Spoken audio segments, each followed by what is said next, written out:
Անտանելի շոկից քաղաքը եռում էր, մինչ մի բոբիկ երեխա մեքենաների միջով քայլում էր, ձեռքին կոնֆետներով տոպրակ։ Շատերի կողմից անտեսված ընդամենը մի բաժակ ջուր խնդրելու համար նվաստացած, նա քիչ էր մնում ծարավից ուշաթափվեր։ Հենց այդ պահին մի անծանոթի անսպասելի արարքն ամեն ինչ փոխեց։ Եթե այս պատմությունը ձեզ հետաքրքրեց, չմոռանաք բաժանորդագրվել մեր ալիքին, ասացեք, թե որ քաղաքից եք մեզ դիտում։ Շարունակենք։ Հուլիսյան առն անխնա տապակում էր Մաշտոցի պողոտան այդ ամառային կեսօրին։ Ասֆալտը կարծես հալվում էր շտապող հետիոտների ոտքերի տակ, իսկ տոթը տեսանելի ալիքներով բարձրանում էր, աղավաղելով շենքերի ու խցանված մեքենաների տեսարանը։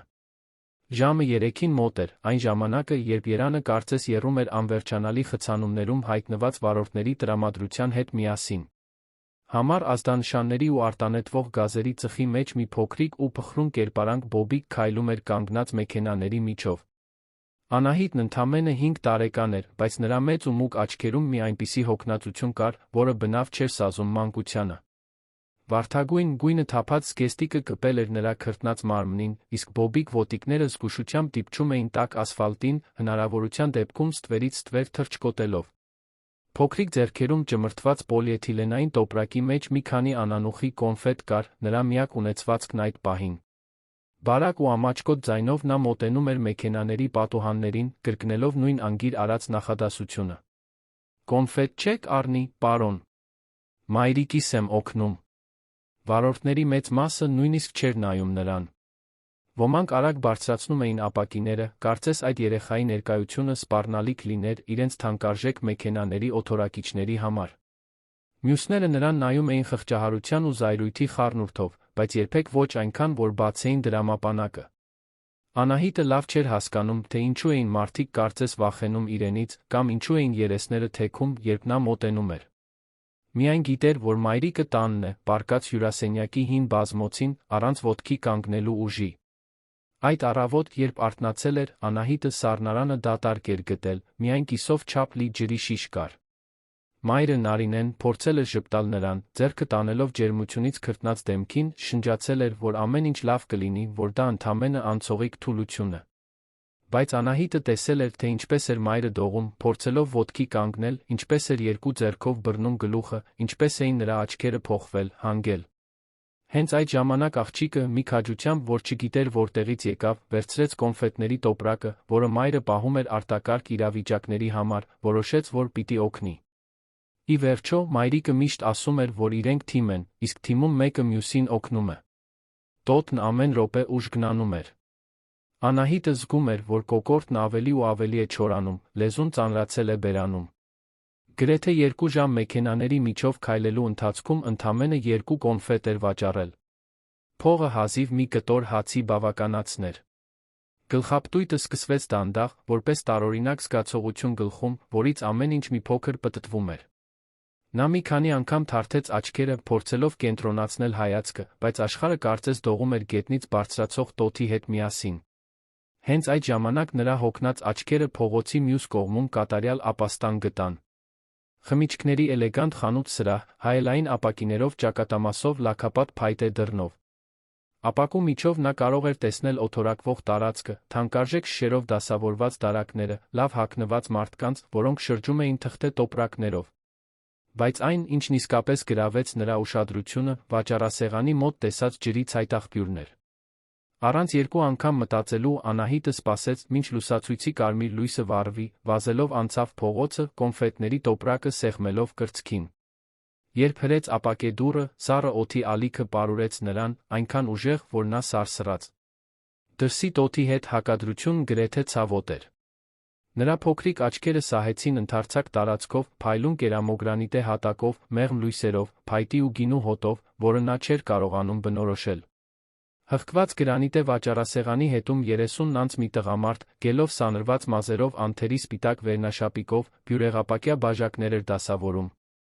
Արթուրը աշխատակիցների շրջանում հայտնի էր իր ամբարտավանությամբ այն հաճախորդների նկատմամբ, որոնց իր կարծիքով հարիր չէին այդ հաստատությանը։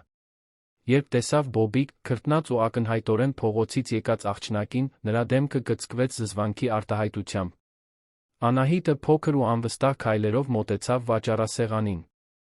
Նա հազիվ էր հասնում մարմարի բարձրությանը, ուստի ոտքի մատների վրա կանգնեց ու ծարավից կտրվող ձայնով ասաց. «Պարոն, կարող եք ինձ մի բաժակ ջուր տալ, խնդրում եմ»։ «Շատ եմ, ծարավ»։ Հաջորդած լռությունը ծանր էր։ Արթուրը դադարեցրեց իր գործը, նայեց աղջնակին, կարծես նա անցանկալի բիծ լիներ իր կատարյալ միջավայրում։ Առանց որևէ քաղաքավարության նա բարձրաձայն պատասխանեց, համոզվելով, որ ներկա բոլոր հաճախորդները լսեն. «Այստեղ փողոցի երեխաների տեղը չէ։ Հատակս ես կեղտոտում, հաճախորդներիս ես վախեցնում։ Հիմա դուրս արի այստեղից, թե չէ անվտանգությանը կկանչեմ»։ Անահիտը զգաց, թե ինչպես այրվեց դեմքը, բայց ոչ տոթից։ Դա ամոթն էր, մի վատ զգացողություն, որը սեղմում էր նրա փոքրիկ կուրծքը։ Որոշ մարդիկ անհարմարությամբ նայեցին տեսարանին, բայց ոչ ոք ոչինչ չասաց։ Աղջիկը ձեռքը տարավ ճակատին, զգալով, որ գլխապտույտն ուժգնանում է։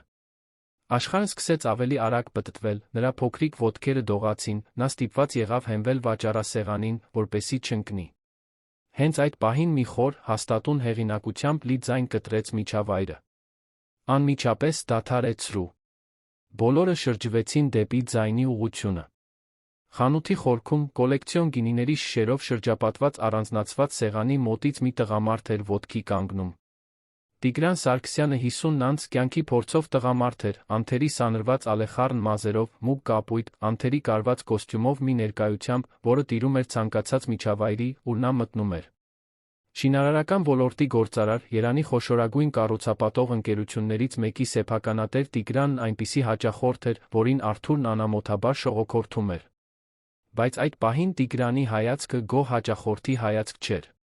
Դա մի մարդու հայացք էր, որը խորապես անհանգստացած էր նոր տեսածից։ Նա վճռական քայլերով մոտեցավ վաճառասեղանին, հայացքը սեռած աշխատակցի վրա։ Երբ վանից է այս խանութը երեխային մի բաժակ ջուր մերժում, նրա ձայնը ցածր էր, բայց լի մի հեղինակությամբ, որը պատերն ավելի շատ էր դողացնում, քան ցանկացած բղավոց։ Արթուրը գուլ տվեց թուքը, փորձելով պահպանել հանգստությունը։ «Պարոն Սարգսյան, դուք չեք հասկանում, նա փողոցի անչափահաս է, փող եմ ուրում, խանգարում է հաճախորդներին»։ «Իսկ քեզ», ընդհատեց Տիգրանը, «վճարում են, որ սպասարկես, ոչ թե դատես։ Անմիջապես մի բաժակ սառը ջուր, մի բնական հյութ ուտելու բան բեր այս աղջկա համար։ Եվ արագ»։ Աշխատակիցը, կարմրած ամոթից ու զսպված զայրույթից, այլ ընտրություն չուներ, քան հնազանդվել։ Այնուհետ Տիգրանը կռացավ, հասնելով Անահիտի հասակին։ Ժամեր շարունակ առաջին անգամ ինչ-որ մեկն իսկապես նայում էր նրա աչքերին, ուշադրությամբ, հոգատարությամբ։ «Բար, փոքրիկ»։ «Անունդ ինչ է», հարցրեց նա, ձայնն այժմ շատ ավելի մեղմ։ «Անահիտ», պատասխանեց նա կամացուկ, դեռ դողալով։ «Անահիտ, ինչ գեղեցիկ անուն է։ Արի, նստիր ինձ հետ»։ Նա ուղեկցեց աղջնակին իր սեղանի մոտ, աթոռ քաշեց, օգնեց նրան բարձրանալ։ Երբ Արթուրը բերեց ջրի բաժակը, Տիգրանն անձամբ վերցրեց, առաջարկեց Անահիտին, որը հուսահատ կումերով խմեց, սառը ջուրը թեթացնելով չորացած կոկորդը։ «Դանդաղ, փոքրիկ, դանդաղ», ասաց Տիգրանը քնքշորեն, բռնելով բաժակը, որպեսզի նա չխեղդվի։ Նա նայում էր արից այրված դեմքին, պարզ, բայց մաքուր հագուստին, վիրավոր բոբիկ ոտքերին։ Առաջին անգամ չէր, որ Երանի փողոցներում երեխաներ էր տեսնում, բայց առաջին անգամ էր, որ իսկապես կանգ էր առել, նրանցից մեկին իրապես տեսնելու համար։ Ջուրը խմելուց Տիգրանի պատվիրած պանրով հացի մի քանի կտոր ուտելուց հետո Անահիտը սկսեց մի փոքր ավելի լավ զգալ։ Հենց այդ ժամանակ նա զգուշորեն հարցրեց. «Անահիտ, ինչու ես այս տոթին մենակ կոնֆետ վաճառում։ Որտեղ է մայրիկդ»։ Աղջնակի աչքերը լցվեցին արցունքներով։ «Մայրիկը տանն է։ Հիվանդ է, պառկած է բազմոցին»։ Ասաց, որ ուղղակի թուլություն է, բայց ես տեսա, որ դողում էր ու չէր կարողանում ոտքի կանգնել։ Տանը էլ ուտելիք չկար, ուստի ես վերցրի կոնֆետներն ու եկա օգնելու։ Տիգրանը զգաց, թե ինչպես մի բան սեղմվեց կրծքում, մի զգացողություն, որը տարիներ շարունակ չէր ապրել։ Նա, որ ապրում էր շքեղության, միլիոնավոր դրամների գործարքների, թանկարժեք ռեստորաններում ընթրիքների մեջ, կանգնած էր մի այնքան պարզ, այնքան կործանարար խնդրի առաջ։ Հիվանդ մայր, 5 տարեկան աղջիկը մենակ փողոցում, փորձում է գոյատել 40 աստիճան շոգին կոնֆետներ վաճառելով։ «Որտեղ եք ապրում, Անահիտ», հարցրեց նա, արդեն հեռախոսը հանելով գրպանից։ Կոնդում փողոցի վերջի տնակում պատասխանեց նա նկարագրելով հասցեն այն ճշգրտությամբ, որ մայրը սովորեցրել էր նրան, եթե մոլորվեր։ Տիգրանն անմիջապես զանգահարեց իր վարորդին վստահելի անվտանգության աշխատակցին, որը միշտ ուղեկցում էր նրան նուրբ իրավիճակներում։ Ռոբերտ, պետք է շտապ գնաս այս հասցեով, նա թելադրեց տեղը, ստուգես վատացած կնոջ վիճակը։ Եթե լուրջ է, անմիջապես հիվանդանոց տար։ Շտապ է։ Սպասելու ընթացքում Տիգրանն ավելի շատ զրուցեց Անահիտի հետ։ Իմացավ, որ նա մայրը մենակ են ապրում, որ մայրն աշխատում է որպես մաքրուհի, մաքրելով տներ ու գրասենյակներ, որ հայրը հեռացել է, երբ նա դեռ նորածին էր։ Աղջիկը պատմում էր ամեն ինչ հուզիչ անկեղծությամբ, չգիտակցելով այդ տեղեկությունների ծանրությունը։ 20 րոպե անց Տիգրանի հեռախոսը զանգեց։ Ռոբերտն էր, լուրերը լավ չէին։ Պարոն Սարգսյան, գտանք աղջկա մորը։ Նա ուշագնաց է բազմոցին, շատ գունատ է, սառը քրտինքի մեջ։ Արդեն շտապօգնություն ենք կանչել, բայց դուք գիտեք, թե ինչպես է պետական համակարգը։ Կարող է ուշանալ։ Մի սպասիր շտապօգնությանը, հրամայեց Տիգրանը, ձայնը խիստ։ Նստեցրու նրան մեքենան ու անմիջապես տար նայիրի բժշկական կենտրոն։ Ես ձեզ այնտեղ կհանդիպեմ։ Եվ Ռոբերտ, վերաբերվիր նրան, կարծես իմ սեփական ընտանիքի անդամը լինի։ Հասկացար։ Հասկանալի է, պարոն։ Տիգրանը նայեց Անահիտին, որը լայն բացված աչքերով նայում էր նրան, լավ չհասկանալով, թե ինչ է կատարվում։ Նա նորից կռացավ, բռնելով աղջնակի փոքրիկ ձեռքերը։ Անահիտ, մայրիկիդ բժիշկների օգնություն է պետք։ Իմ ընկերները նրան տանում են մի շատ լավ հիվանդանոց, մենք նրան այնտեղ կհանդիպենք։ Դու ինձ վստահում ես։ Աղջիկը խորը նայեց այն մարդու աչքերին, որը րոպեներ առաջ անծանոթ էր։ Բայց այդ հայացքում մի բան կար, մի հաստատակամություն, մի ապահովություն, որը նա վաղուց չէր զգացել։ Նա գլխով արեց։ Ուրեմն գնացինք, Տիգրանը մեկնեց ձեռքը, Անահիտը ամուր բռնեց այն։ Խանութից դուրս գալիս Տիգրանը կանգ առավ Արթուրի դիմաց, որը զարմանքի ու վախի խառնուրդով հետում էր ամեն ինչին։ Աշխատակիցը, որը րոպեներ առաջ իրեն գերազանց էր զգում, սպասարկելով հարուստ հաճախորդների, այժմ գունատվել էր ու սառը քրտինքի մեջ էր, հասկանալով, որ սարսափելի սխալ է գործել։ Տիգրանը մոտեցավ նրան, նրա ձայնը թե ցածր, կրում էր տասնամյակների հեղինակության ծանրությունը։ Դու, ասաց Տիգրանը, մատնացույց անելով աշխատակցին, նրա հայացքը սեռուն ու թափանցող էր, այսօր մի կարևոր դաս կսովորես։ Մարդու արժանապատվությունը չի չափվում գրպանի փողով կամ հագած հագուստով։ Այս աղջիկը, որին դու աղբի պես վերաբերվեցիր, իր ճկույթում ավելի շատ քաջություն ու մարդկայնություն ունի, քան դու կունենաս ամբողջ կյանքում։ Նա այստեղ ջուր էր խնդրում, ոչ թե ողորմություն, ոչ թե լավություն, այլ ընդամենը ջուր։ Իսկ դու, ծարավ երեխա տեսնելու փոխարեն, տեսար անհարմարություն քո կարևոր հաճախորդների համար։ Տիգրանը դադար տվեց, թույլ տալով, որ բառերը ներծծվեն, հետո շարունակեց էլ ավելի հաստատակամ։ Եվ եթե ես իմանամ, որ դու որևէ մեկի հետ այսպես ես վարվել, հատկապես երեխայի, ես անձամբ կապահովեմ, որ դու այլս երբեք չաշխատես այս քաղաքի որևէ պատշաճ հաստատությունում։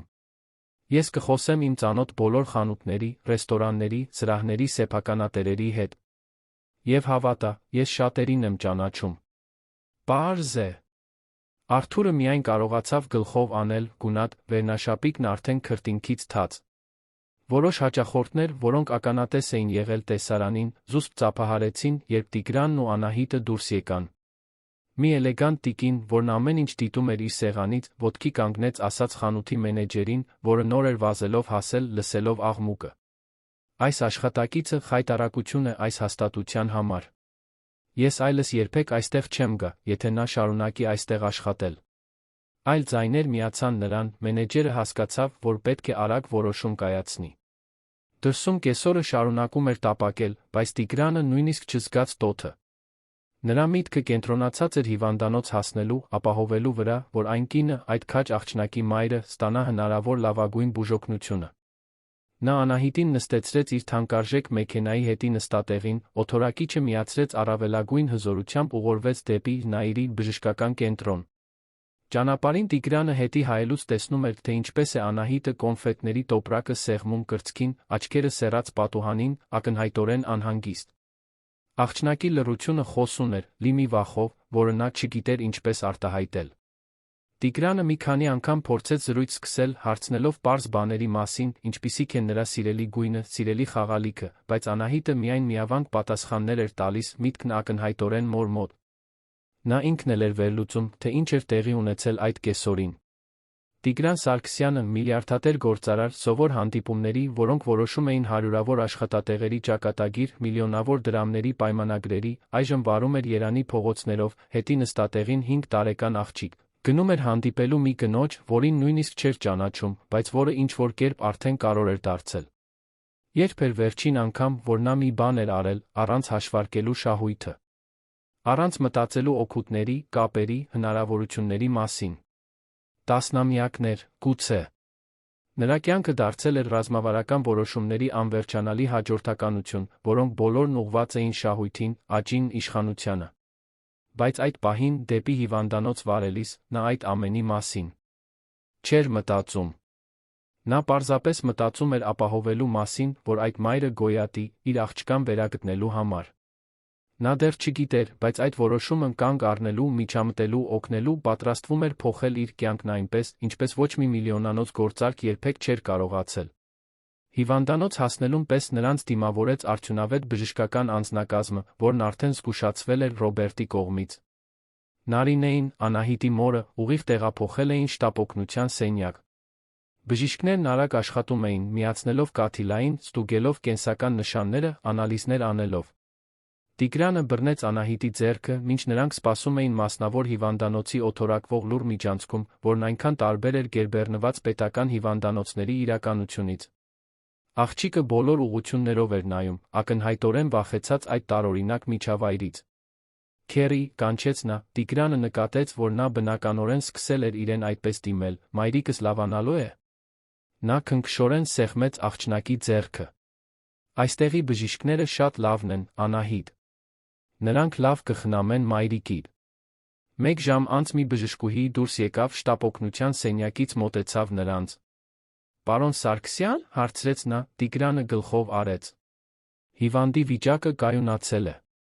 Դա ծանր հիպոտոնիայի նոպա էր, զուգորդված ուժեղ ջրազրկմամբ ծայրահեղ հյուծվածությամբ։ Եվս մի քանի ժամ այդ վիճակում կարող էր շատ լուրջ լինել։ Նրա բախտը բերել է, որ ժամանակին է այստեղ հասել։ Տիգրանը խորը թեթացում զգաց։ Նրան կարելի է տեսակցել։ Այո, բայց տեսակցությունը կարճ պահեք։ Նա պետք է հանգստանա։ Անահիտը գրեթե վազեց սենյակ, երբ բժշկուհին բացեց դուռը։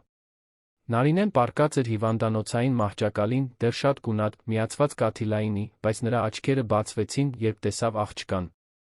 Անի, շնջաց նա թույլ ձայնով, աղջիկը զգուշորեն բարձրացավ մահճակալին, տեղավորվելով մոր գրկում։ Տիգրանը կանգնած էր դռան մոտ, դիտելով այդ պահը։ Նարինեն բարձրացրեց աչքերը, տեսավ նրան այնտեղ։ Նույնիսկ իր թուլացած վիճակում նա հասկացավ, որ այդ էլեգանտ, ակնհայտորեն հարուստ տղամարդն էր, որ փրկել էր իր կյանքը հոգ տարել իր աղջկա մասին։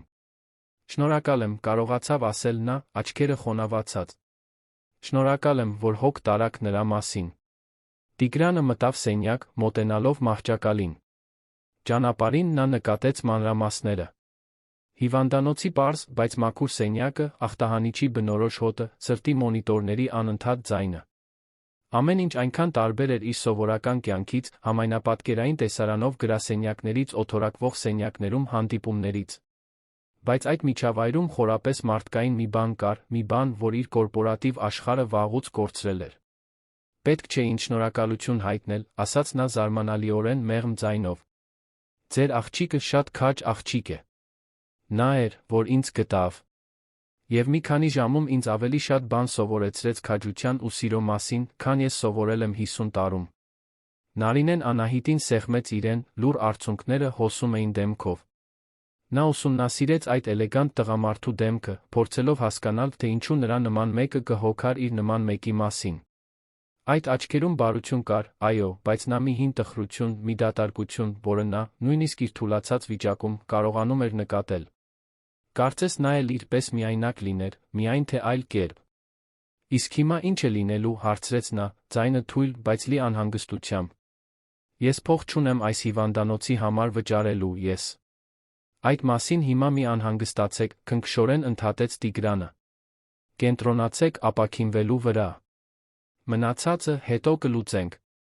Նարինեն ուզում էր առարկել, նրա արժանապատվությունը պահանջում էր, որ ողորմություն չընդունի, բայց նրա հյուծված մարմինն ու հոգնած միտքը վերջապես իջեցին։ Նա փակեց աչքերը, դեռ բռնելով Անահիտին, ամիսներ շարունակ առաջին անգամ զգաց մի բան, որ մոռացել էր՝ հույս։ Նա դեռ չգիտեր, որ դա ընդամենը մի պատմության սկիզբն էր, որը փորձության էր ենթարկելու նրա ուժն այնպիսի ձերով, որ երբեք չէր պատկերացրել, բայց որը նրան բերելու էր մի երջանկություն, որն անհնար էր համարում։ Իսկ Տիգրանը, նայելով այդ մորն ու աղջկան գրկախառնված այդ հիվանդանոցային մահճակալին, նույնպես չգիտեր, որ նոր էր գտել մի բան, որ իր փողը երբեք չէր կարողացել գնել, մի բան, որ ընդմիշտ փոխելու էր իր միայնակ ու դատարկ կյանքի ընթացքը։ Նա կայսրություն էր կառուցել, շուկաներ էր նվաճել, դաժան մրցակիցների էր հաղթել։ Բայց պատրաստվում էր բացահայտել, որ իր կյանքի ամենամեծ նվաճումը գալու էր ոչ թե հանդիպումների սենյակից, այլ կոնդի մի փոքրիկ տնակից, որտեղ երկու արտասովոր կանայք նրան սովորեցնելու էին հարստության իսկական իմաստը։ Այնտեղ, այդ լուռ հիվանդանոցային սենյակում, 3 կյանքեր միահյուսվում էին մի ձով, որը դեռ պիտի բացահայտվեր, գլուխ առ գլուխ, պայքարի, սիրո փրկության մի պատմության մեջ։ Նարինեն 3 օր անցկացրեց Նայիրի բժշկական կենտրոնում, բավական ժամանակ, որպեսզի բժիշկները կայունացնեն նրա զարկերակային ճնշումը, բուժեն ծանր ջրազրկումը, հետազոտեն այդ հանկարծակի նոպայի պատճառները։ Դրանք հետազոտությունների, կաթիլայինի, հարկադիր հանգստի շատ խորհրդածությունների 3 օրեր էին։ Պառկած այդ հարմարավետ հիվանդանոցային մահճակալին, որն այնքան տարբեր էր իր տան հին բազմոցից, Նարինեն չափազանց շատ ժամանակ ուներ մտածելու։ Մտածում էր, թե ինչպես էր հասել այդ կետին, բոլոր այն նախազգուշացնող նշանների մասին, որոնք անտեսել էր, որովհետև պարզապես չէր կարող կանգ առնել։ Մտածում էր աղջկա մասին, որը մենակ կոնֆետ էր վաճառում խցանումներում, մինչ ինքն ուշագնաց էր տանը։ Մեղքի զգացումը սեղմում էր նրան, բայց բժիշկներն ու բուժքույրերը միշտ հիշեցնում էին։ Նա մեղավոր չէր, որ հիվանդ էր, նա մեղավոր էր, որ չափազանց երկար էր մենակ պայքարել։ Այդ ամբողջ ընթացքում Տիգրան Սարգսյանը մշտական այցելու էր, ամեն առավոտ կեսօր հայտնվելով Անահիտի հետ, որը հրաժարվում էր մորից հեռու մնալ։ Աղջիկը բերում էր նկարներ, որոնք նկարում էր սպասասրահում, պատմում էր հիվանդանոցի պատուհանից տեսած թռչունների մասին, կիսվում էր տորթի կտորներով, որոնք բարի բուժքույրը տալիս էր իրեն։ Իսկ Տիգրանը միշտ մի բան էր բերում։ Երբեմն ամսագիր Նարինեի համար, երբեմն թարմ մրգեր, երբեմն էլ պարզապես իր լուռ ու սփոփիչ ներկայությունը։ Հենց այդ այցելությունների ընթացքում Տիգրանը սկսեց իսկապես ճանաչել Նարինեին։ 32 տարեկանում նա ուներ պարզ հոգնած գեղեցկություն մեկի, ով ամբողջ կյանքում կրկնակի աշխատել էր։ Նրա շագանակագույն աչքերը լուռ ուժ էին կրում, նույնիսկ հիվանդանոցային մահճակալին թուլացած, նրա մեջ մի արժանապատվություն կար, որը խորապես տպավորում էր Տիգրանին։ Զրույցների ընթացքում Նարինեն կամաց-կամաց պատմեց իր պատմությունը, մի անկեղծությամբ, որին նա հազվադեպ էր հանդիպում իր շրջապատում։ Նա մեծացել էր Լոռու մարզում, մի փոքրիկ գյուղում, համեստ գյուղացիների դուստր էր։ 18 տարեկանում եկել էր Երան, հնարավորություններ փնտրելու, աշխատել էր ամենուր, որտեղ հնարավոր էր, վաճառողուհուց մինչ մատուցողուհի, մինչ կարողացել էր կայունանալ որպես մաքրուհի։ Երիտասարդ ամուսնացել էր մի տղամարդու հետ, որը աշխարհներ էր։ Խոստացել, բայց լքել էր նրան 6 ամսական հղի, թողնելով միայն պարտքեր ու հիասթափություններ։ Այդ ժամանակվանից Անահիտին մենակ եմ մեծացրել, պատմեց նա, ձայնը խեղդվելով։ Օրական 3, երբեմն 4 տուն էի մաքրում։ Արթնանում էի լուսադեմին, նստում լեփ-լեցուն երթուղային, մաքրում հարուստ մարդկանց տները, որոնք հազիվ էին երեսիս նայում, վերադառնում ուշ գիշերով։ Բայց ես ունեի իմ աղջկան, իմ վարձով անկյունը, իմ արժանապատվությունը։ Կարծում էի, թե ամեն ինչ վերահսկողության տակ է։ Մինչ երբ, հարցրեց Տիգրանը, զգալով, որ այդ պատմության մեջ ավելին կա։ Նարինեն խորը շունչ քաշեց։ Մինչ 3 ամիս առաջ, երբ ստացա այն լուրը, որը փոխեց ամեն ինչ։ Հենց այդ ժամանակ ճշմարտությունը սկսեց բացահայտվել։ Նարինեն մի հեռավոր մորաքույր ուներ, տատիկ Մարիամը, որին հազիվ էր ճանաչում։ Կինը մենակ էր ապրում մարզերից մեկի քաղաքում որոշ ունեցվածք ուներ, պարզ, բայց լավ տեղակայված տուն, գյուղական տարածքում հողամաս բանկում պահված գումար, տարիների խնայողության արդյունք։ Առանց երեխաների մոտ հարազատների, տատիկ Մարիամը գտակով ամեն ինչ թողել էր Նարինեին։ Երբ փաստաբանը զանգեց, ես չհավատացի, պատմեց Նարինեն։ Հսկայական գումար չէր, բայց շատ ավելին էր, քան ես երբե ունեցել էի։ Սեփականաշնորհված տուն, հողամաս, որը կարելի էր վաճառել, մոտ 20 միլիոն դրամ խնայ բանկում։ Առաջին անգամ մտածեցի, որ կարող եմ ավելի լավ կյանք տալ Անահիտին, գուցե նույնիսկ դադարել այդքան շատ աշխատել, նրան մասնավոր դպրոց տալ։ Բայց Նարինեի երազանքներն արագ վերածվեցին մղձավանջի։ Հարազատներ, որոնց գոյության մասին նույնիսկ չգիտեր, սկսեցին հայտնվել։ Առաջինը Ռուբենն էր, մի հեռավոր զարմիկի փեսան, 40 անց մի տղամարդ, դուրս ցցված փորով հաշվենկատ հայացքով։ Նա ներկայացավ որպես համարյա ընտանիք առաջարկելով օգնություն, հեշտացնելու ժառանգության գործընթացը։ Հետո եկավ Սոնան, երկրորդ պորտի զարմուհի, մոտ 35 տարեկան մի կին, միշտ չափազանց շպարված, արհեստական եղունգներով, քաղցր ձայնով, որը վատ էր թաքցնում փառասիրությունը։ Նա նույնպես հայտնվեց օգնության առաջարկություններով, թե ինչպես Նարինեն պետք է կառավարի ժառանգությունը, չպահանջված խորհուրդներով, ներդրումների արագ վաճառքների մասին։ Նրանք սկսեցին ճնշել ինձ, շարունակեց Նարինեն, Տիգրանը նկատեց, որ նրա ձեռքերը դողում են։ Ասում էին, որ ես փողի հետ վարվել չգիտեմ, որ ինձ կթալանեն, որ պետք է ամեն ինչ արագ վաճառեմ, մինչ արժեքը կորցնի։ Ռուբենը թղթեր բերեց, որ ստորագրեմ, հողամասի վաճառքի պայմանագրեր, ծիծաղելի գնով։ Սոնան առաջարկեց, որ տունը իր անունով գրանցեմ, իբր հարկերից խուսափելու համար։ Երբ հրաժարվում էի, նրանք մարտավարությունը փոխում էին։ Ասում էին, որ ես անշնորհակալ եմ, որ փորձում են ինձ օգնել, որ զղջալու եմ։ Տիգրանը զգաց, որ զայրույթը բորբոքվում է իր մեջ։ Նա անմիջապես ճանաչեց այդ սխեման։ Տասնամյակներ շարունակ գործարար աշխարհի հետ առնչվելը սովորեցրել էր նրան ճանաչել խաբեբաներին, օգտվողներին, մարդկանց, որոնք խոցելիության հոտն առնում են, ինչպես շնաձկները արյան հոտը ջրում։ Ճնշումն աճում էր, շարունակեց Նարինեն, ձայնն ավելի ու ավելի ցածր։ Նրանք սկսեցին առանց զգուշացնելու գալ իմ տուն, երբեմն գիշերվա կեսին, թակելով դուռը, արթնացնելով Անահիտին։ Անընդհատ զանգեր։ Հաղորդագրություններ, թե ես ամեն ինչ փչացնում եմ, որ իմ պարտատերերը ամեն ինչ կխլեն, եթե արագ չգործեմ։ Նրանք հորինում էին պարտքեր, որոնք գոյություն չունեին, խոսում էին երակայական դատական գործերից, ստեղծում կեղծ հրատապություններ։ Ես սկսեցի չկարողանալ քնել, տագնապի նոպաներ ունենալ։ Հենց այդ ժամանակ իմ ճնշումը սկսեց խաղալ։ Տիգրանը կատաղած էր, բայց ձայնը հանգիստ պահեց։ Դուք որ է թուղթ ստորագրեցիք։ Ոչ, պատասխանեց Նարինեն հաստատակամորեն։ Նույնիսկ վախեցած, նույնիսկ լավ չհասկանալով օրենքներն ու փաստաթղթերը, մի բան իմ մեջ ասում էր, որ սխալ է։ Ես ուղղակի ուզում էի, որ նրանք ինձ հանգիստ թողնեն, բայց նրանք չէին հանձնվում։ Այդ գիշեր Տիգրանը վերադարձավ կենտրոնում գտնվող իր պենթհաուս, բայց հազիվ կարողացավ քնել։ Նրա միտքը չէր դադարում վերլուծել այն ամենը, ինչ բացահայտել էր։ Նա, որն ուներ իրավաբանական խորհրդատուներ, հաշվապահներ, ժառանգության հարցերով մասնագետներ, հստակ գիտեր, թե ինչ անել։ Բայց Նարինեն մենակ, առանց ռեսուրսների, առանց տեխնիկական գիտելիքների, լիովին խոցելի էր։ Հաջորդ առավոտ Տիգրանը զանգահարեց Լիլիթ Մանուկյանին, Երանի ամենահեղինակավոր փաստաբաններից մեկին ժառանգական իրավունքի ոլորտում։ Նրանք տարիներ առաջ միասին աշխատել էին կորպորատիվ ժառանգության բարդ գործի վրա, նա լիովին վստահում էր նրա իրավասությանն ու էթիկային։ Լիլիթ, ինձ շտապ քո օգնությունն է պետք, ասաց նա առաջին իսկ նախադասությունից։ Եվ ոչ ինձ համար։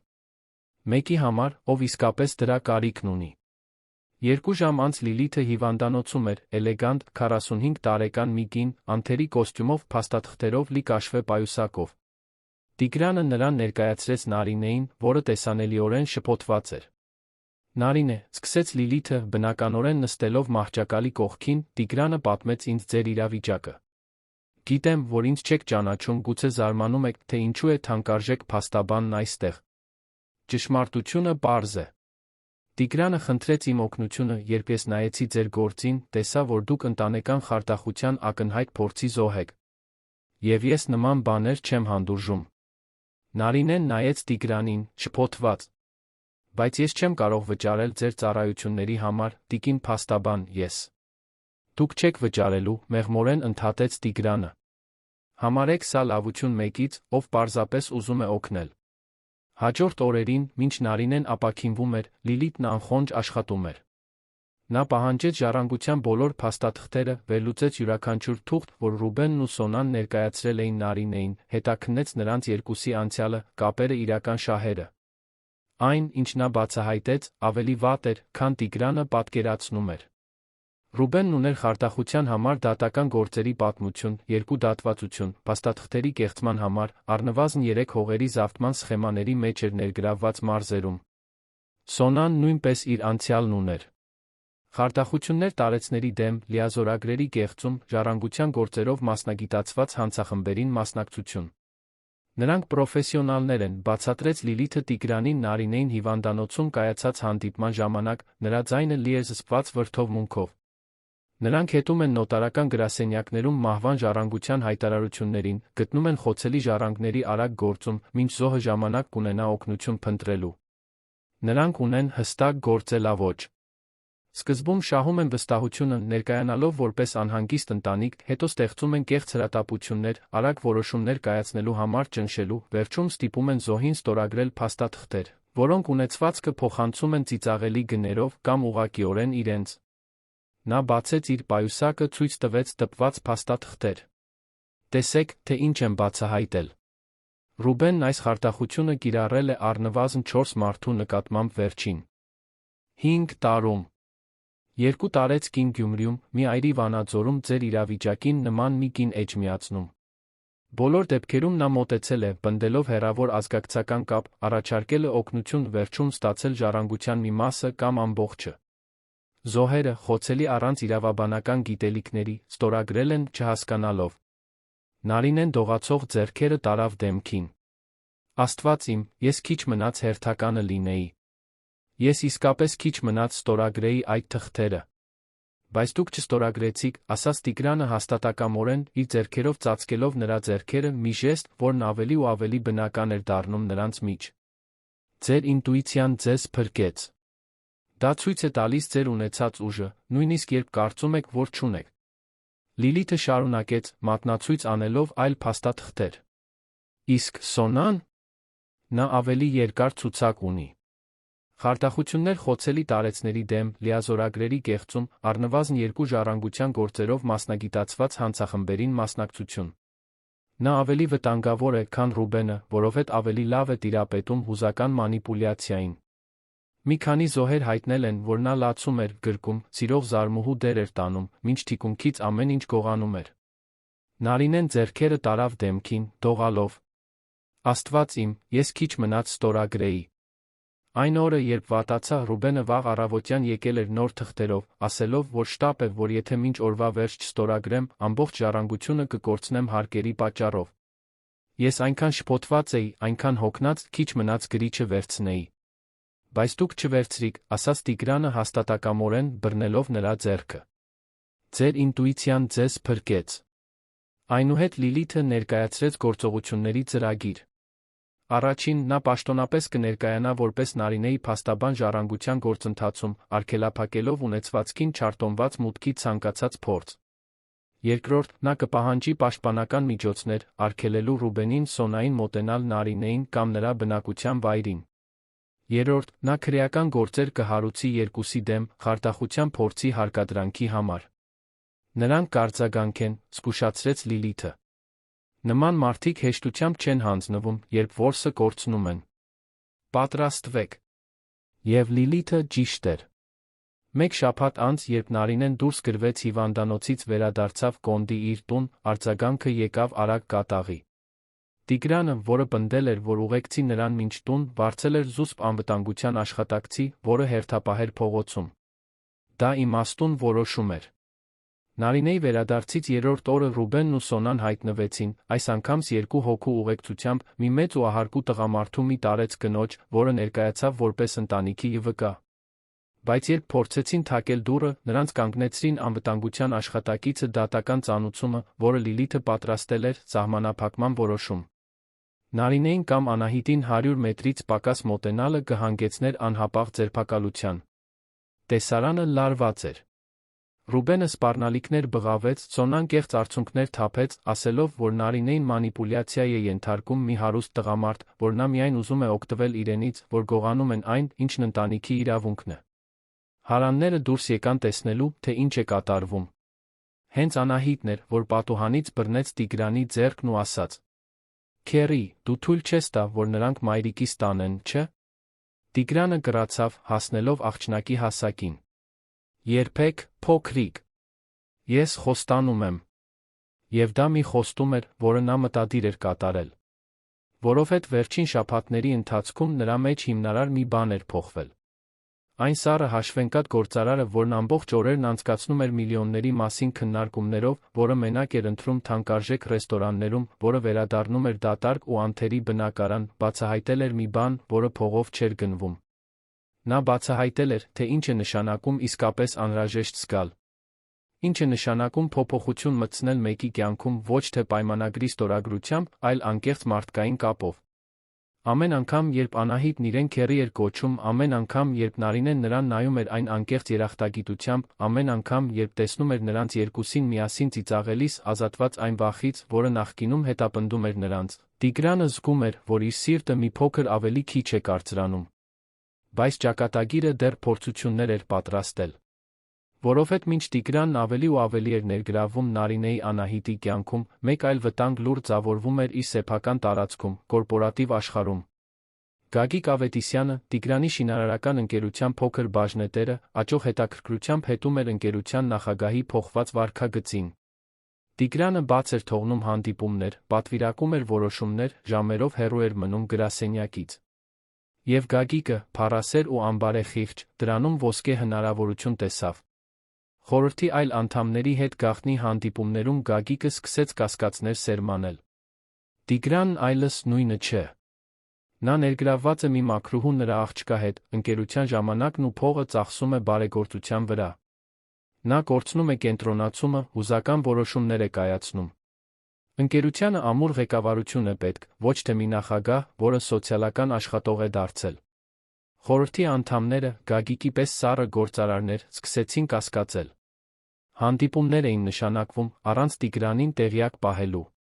Փաստաթղթեր էին տեղաշարժվում գաղտնի։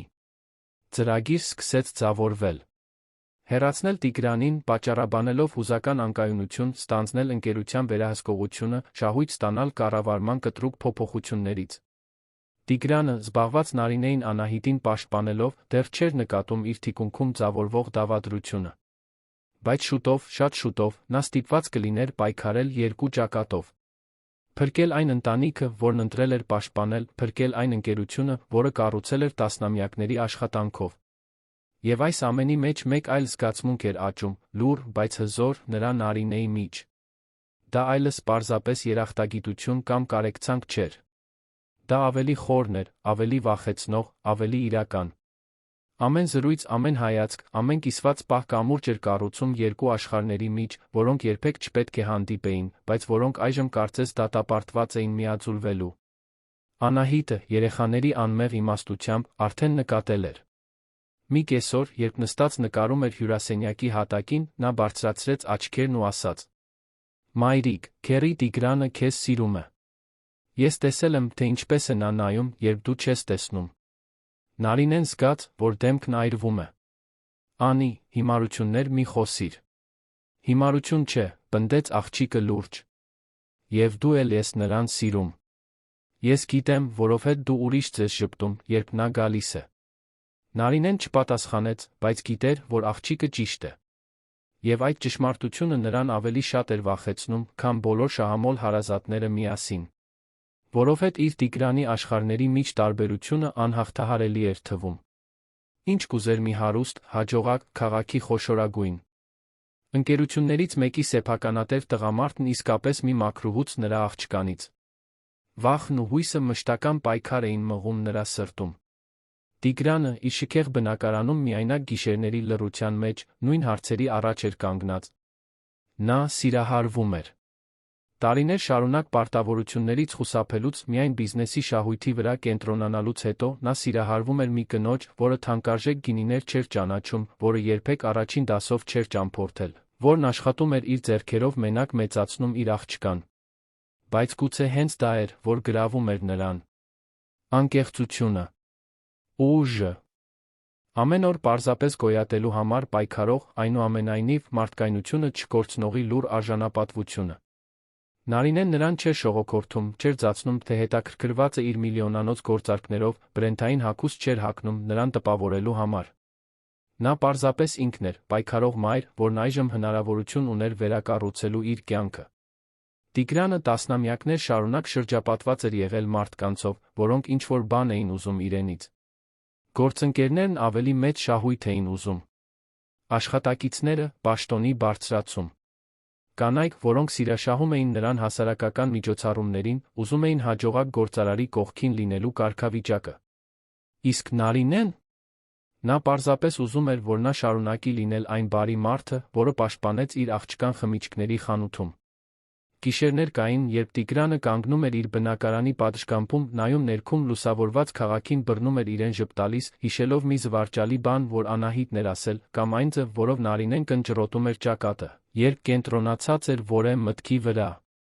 Դրանք պարզ, առօրյա հիշողություններ էին, բայց ավելին արժեին, քան բոլոր միլիոնանոց գործարքները, որ երբեք ընկել էր։ Այս պատմության հաջորդ գլուխները դեռ պիտի գրվեին, բայց մի բան արդեն պարզ էր, հետդարձի ճանապարհ չկար։ Տիգրանն ընտրել էր իր կողմը, այժմ պետք է դիմակայեր այդ ընտրության բոլոր հետանքներին, որքան էլ դրանք ցավոտ լինեին։ Որովհետև երբեմն ամենամեծ քաջությունը ոչ թե ճակատամարտերում հաղթելն է, այլ խոստովանելը, որ սիրտ ուղղությունը փոխել է։ 2 ամիս անցավ, ինչ Տիգրանը մտավ Նարինեի Անահիտի կյանք։ Ամիսներ, որոնք լիովին փոխեցին նրանց երեքի առօրյան։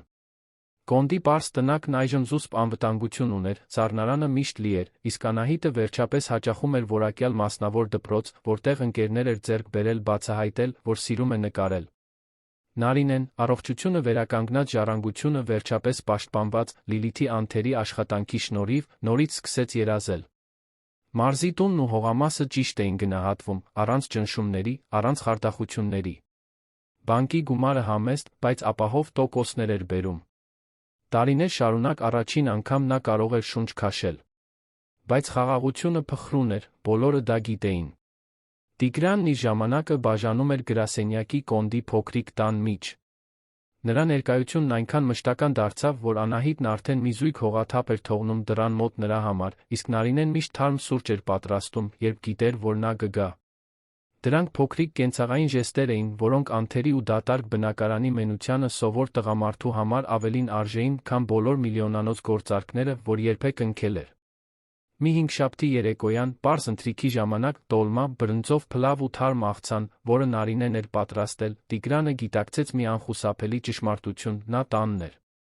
Ոչ թե կենտրոնի պենթհաուսում, քաղաքի տեսարանով, դիզայներական կահույքով,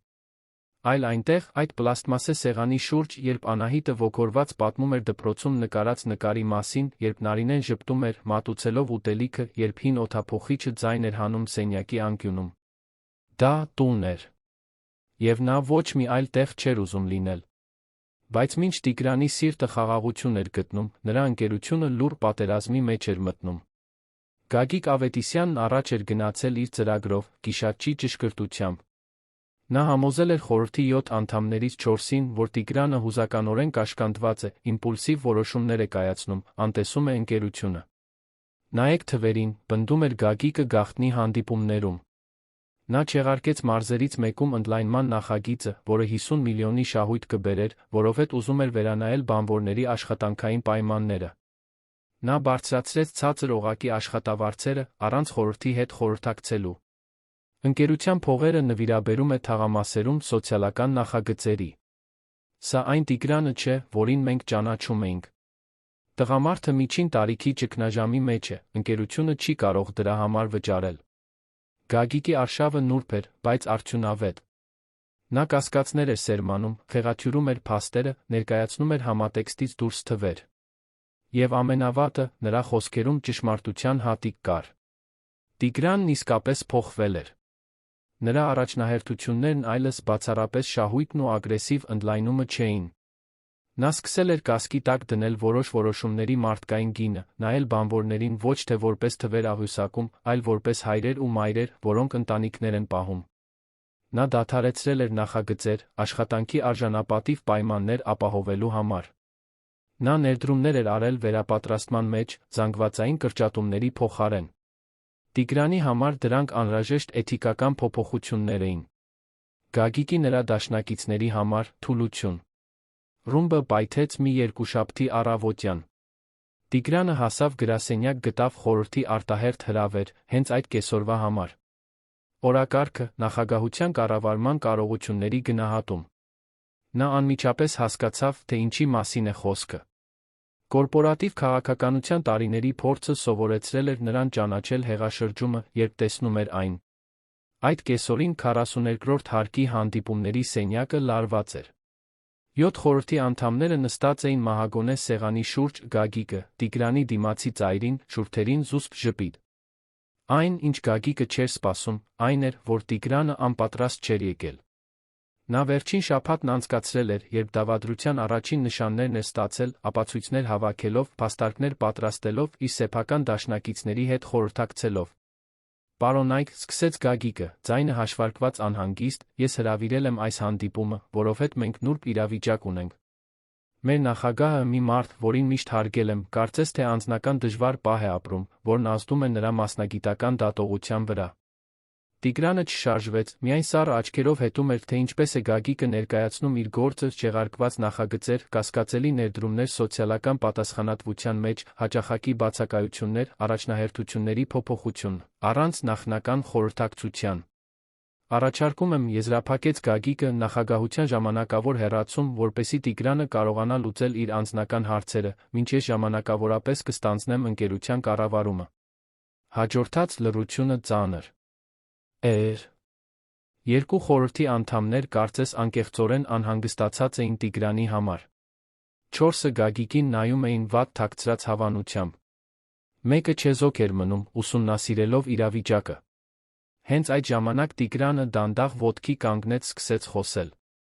Նրա ձայնը հանգիստ էր, բայց լի մի հեղինակությամբ, որը տասնամյակներ շարունակ տիրել էր հանդիպումների սենյակներին։ Գագիկը վավեր մտահոգություններ բարձրացրեց ընկերության կառավարման փոփոխությունների վերաբերյալ։ Նա ճիշտ է։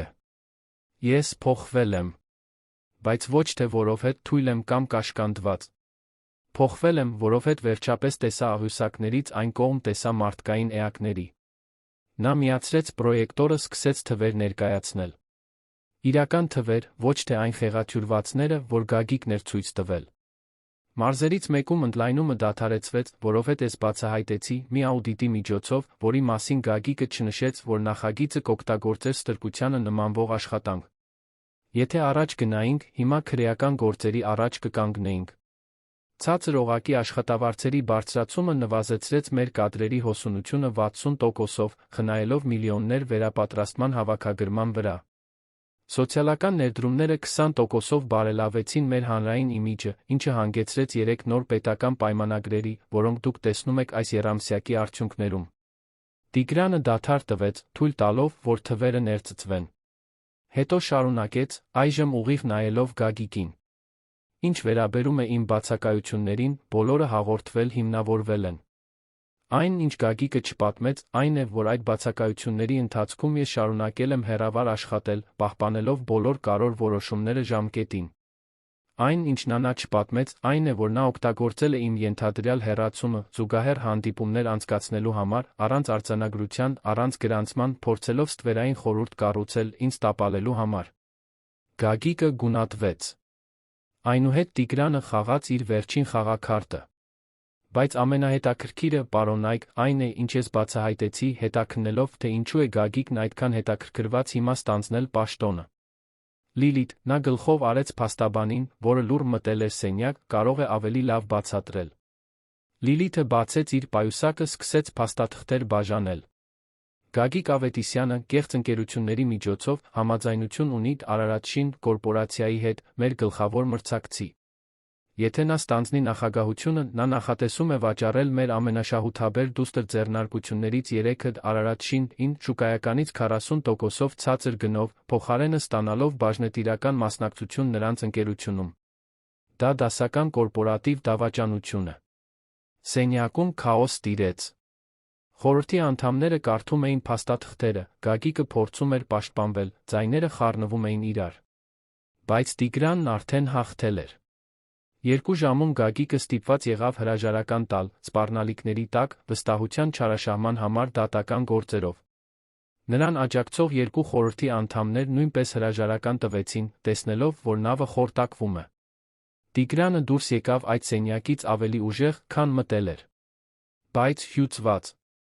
Հյուծված կորպորատիվ խաղերից, դավաճանություններից մի աշխարհից, որտեղ նույնիսկ տասնամյակների դաշնակիցները կարող էին թիկունքից դանակահարել փողի համար։ Այդ գիշեր նա ուղիղ գնաց Նարինեի տուն։ Երբ նա բացեց դուռը, տեսավ նրա արտահայտությունը, կարիք չեղավ ոչինչ հարցնելու։ Պարզապես ներս քաշեց նրան, թունդ սուրճ մատուցեց, մնաց այնտեղ, լռության մեջ, առաջարկելով միակ բանը, որի կարիքը նա ուներ, ներկայություն։ «Հաղթեցի՞ր», հարցրեց նա վերջապես։ «Հաղթեցի», հաստատեց Տիգրանը։ «Բայց չգիտեմ, թե որքան ժամանակ արժե այս աշխարհը»։ Նարինեն բռնեց նրա ձեռքը։ «Ուրեմն գուցե ժամանակն է վերանայել, թե ինչն է արժեքավոր քեզ համար»։ Այդ խոսքերն արձագանքում էին Տիգրանի մտքում հաջորդ օրերին։ Նա սկսեց ավելի շատ պատվիրակել, վստահել իրավասու ղեկավարներին, հեռանալ առօրյա գործառնական կյանքից։ Ոչ թե որովհետև լքում էր ընկերությունը, այլ որովհետև վերադասավորում էր իր կյանքի առաջնահերթությունները։ Եվ հենց անձնական վերափոխման այդ պահին եկավ հաջորդ հարվածը, այս անգամ այնտեղից, որտեղից ամենաքիչն էին սպասում։ Ռուբենն ու Սոնան, պարտված ժառանգության սխեմայում, դատապարտված խարդախության փորձի համար, պետք է չեզոքացված լինեին։ Բայց ագահությունը հզոր շարժիչ է, նրանք գտան մի սարսափելի ճեղք, հարձակվելու համար։ Օգտագործելով Վարդան Պողոսյան անունով անբարեխիղճ փաստաբանին, որը հայտնի էր կեղտոտ գործեր ընդունելով, բարձր տոկոսների դիմաց, նրանք Անահիտի խնամակալության հայց ներկայացրին։ Պնդումը դաժան էր, հաշվարկված։ Նարինեն հուզականորեն անկայուն մայր էր, հիվանդանոցային բուժման վերջին պատմությամբ, ապրում էր դատական վեճերի առարկա ժառանգություններով, կասկածելի մտադրություններով հարուստ տղամարդու ազդեցության տակ։ Երեխան, պնդում էին նրանք, վտանգի տակ կլիներ։ Երբ ծանուցումը հասավ, Նարինեն զգաց, որ գետինը փախչում է ոտքերի տակից։ Նա խոհանոցում էր, Անահիտի համար ուտելիք պատրաստելիս, երբ դատական կատարածում թակեց դուռը։ Փաստաթուղթը կարդալիս նրա ոտքերը թուլացան, նա ստիպված եղավ հենվել սեղանին։ Կորցնել աղջկան։ Հնարավորությունն ավելի սարսափելի էր, քան ցանկացած այլ սպառնալիք, որին երբե բախվել էր։ Անահիտն ամեն ինչ էր։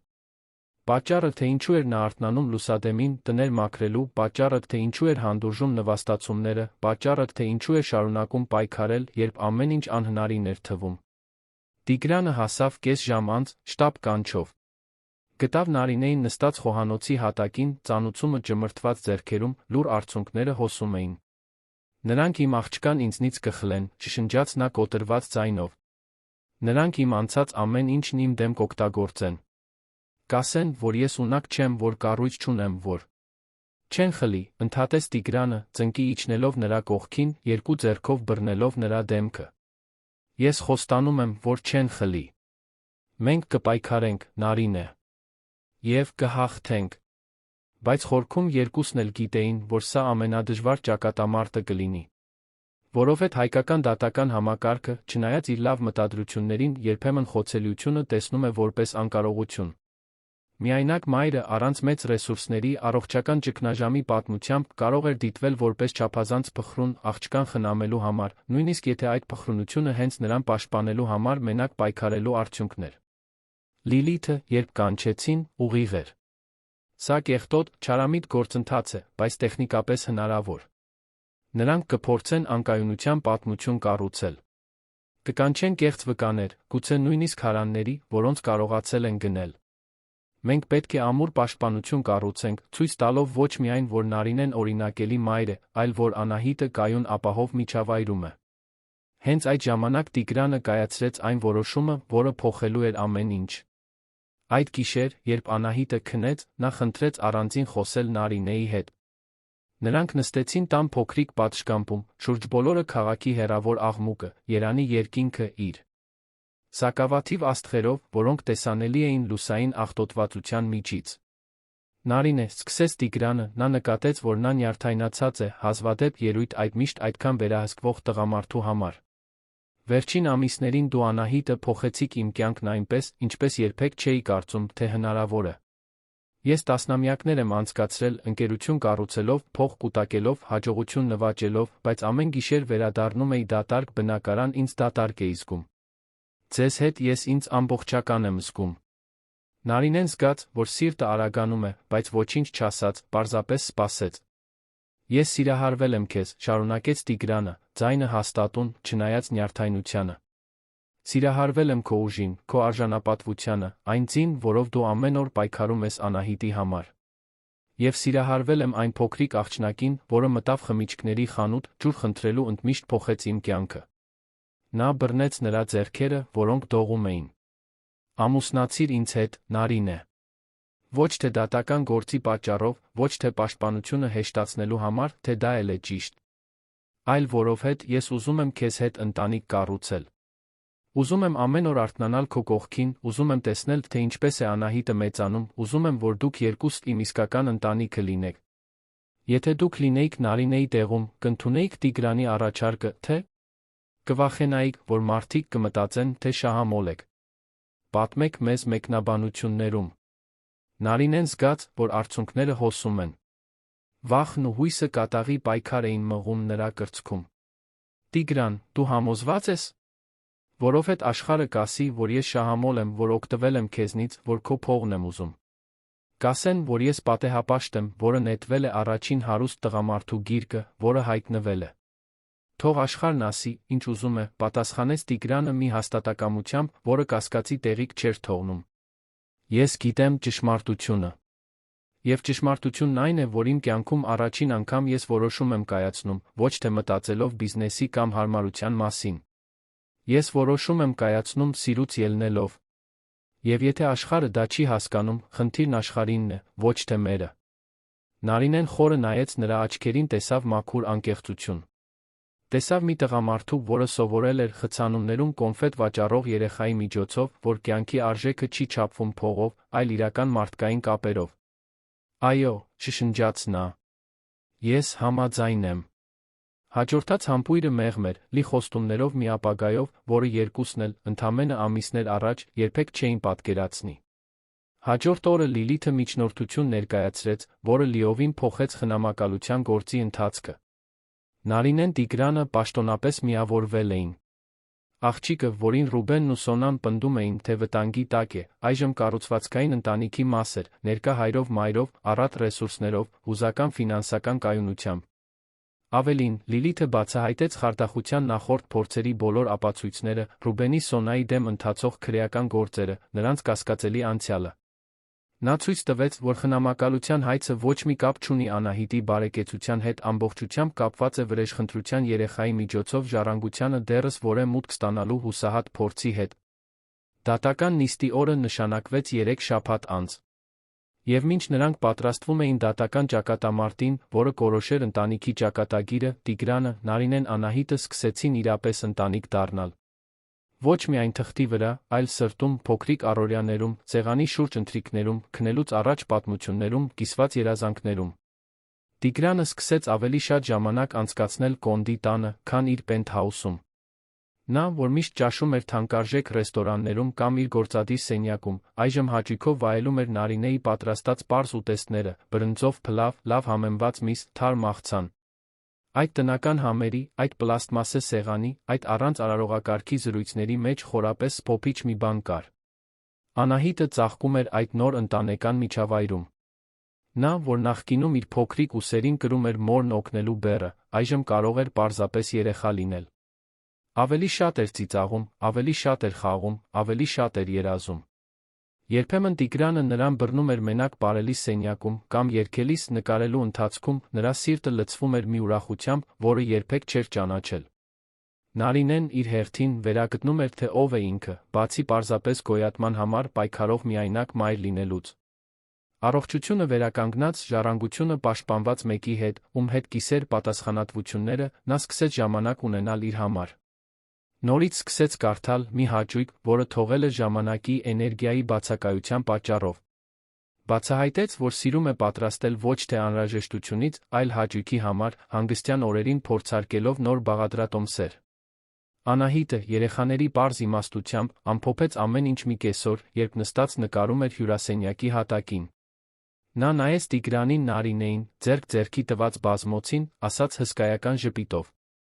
Հիմա մենք իսկական ընտանիք ենք, չէ՞։ Էլ մենակ ես ու մայրիկը չենք։ Դու էլ կաս, հայրիկ։ Դա առաջին անգամն էր, որ նա նրան հայրիկ կոչեց։ Եվ Տիգրանը, այն մարդը, որը միլիոններ էր վերահսկում, որը հարյուրավոր աշխատակիցների էր ղեկավարում, որը մարզպետների ու քաղաքապետների հետ բանակցում էր առանց դողալու, զգաց, որ աչքերը խոնավանում են։ Այո, փոքրիկ, պատասխանեց նա խեղդված ձայնով։ Հիմա մենք իսկական ընտանիք ենք։ Եվ այն երեխան, որը ամիսներ առաջ բոբիկ կոնֆետ էր վաճառում խցանումներում, մինչ մայրն ուշագնաց էր տանը, այժմ ուներ հայր, ապահով տուն, հնարավոր ապագա։ Բայց պատմությունը դեռ չէր ավարտվել։ Վերջին ճակատամարտը դեռ առջում էր, հենց դատական նիստերի դահլիճում էր, որ բոլորի ճակատագիրը որոշվելու էր մեկընդմիշտ։ Դատական նիստի օրը Երանում մռայլ բացվեց, այն ծանր ամպերով, որոնք անձր են սպառնում, բայց երբեք չեն որոշում տեղալ։ Նարինեն հազիվ էր քնել նախորդ գիշեր, անկողնում շրջվելով, պատկերացնելով բոլոր հնարավոր սցենարները։ Տիգրանն ամբողջ գիշեր նրա կողքին էր, բռնելով նրա ձեռքը, հիշեցնելով, որ նա այլս մենակ չէ այդ պայքարում։ Անահիտը, որը չնայած ընդամենը 5 տարեկան լինելուն, հասկանում էր, որ մի կարևոր բան է տեղի ունենում, նախաճաշի ժամանակ գրկեց մորն ու ասաց. «Մայրիկ, մի տխրիր։ Ոչ ոք ինձ քեզնից չի բաժանի։ Ես թույլ չեմ տա»։ Աղջկա ձայնի անմեղությունն ու վստահությունը քիչ մնաց լիովին կոտրեին Նարինեին, բայց նա ուժեղ մնաց։ Պետք է ուժեղ մնար։ Առավոտյան ժամը 9-ին նրանք հասան կենտրոն Նորք Մարաշ վարչական շրջանների ընդհանուր իրավասության դատարան։ Վեհաշուկ շենքը, իր սյուներով ու աստիճաններով, ահաբեկում էր։